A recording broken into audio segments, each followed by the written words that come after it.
Okay, so key terms 2.2, action potential. So remember, action potential is the neural impulse that is essentially going to kind of shoot off those neurotransmitters from one neuron to the next. And remember the all or none principle.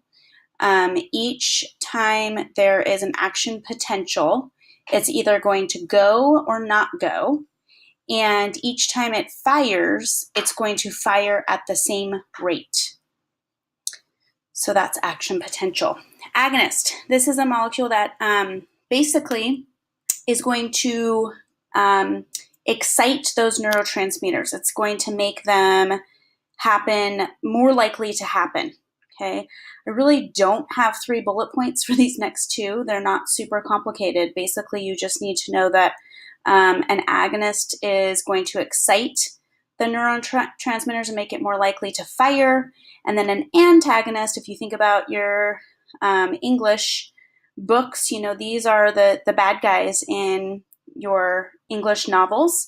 They inhibit or block those neurotransmitters from firing. So you just need to know the difference between those two.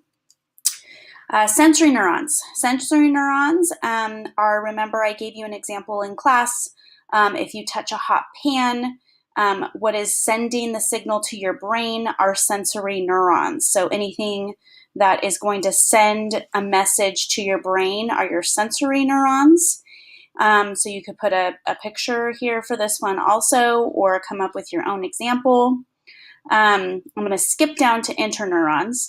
Interneurons are the neurons that are in your brain and spinal cord that basically communicate internally, and they are going to get the information from your sensory neurons and give them to the motor neurons. And then so to back down over to, or back up to motor neurons, these are the ones that carry information from your brain and spinal cord back down to, you know, your hand, for example, so that you know, okay, motor neurons tell your hand to lift your hand up.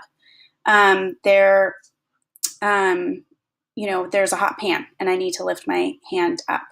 So think of it as sensory, inner, and motor neurons are all different types of neurons with different functions.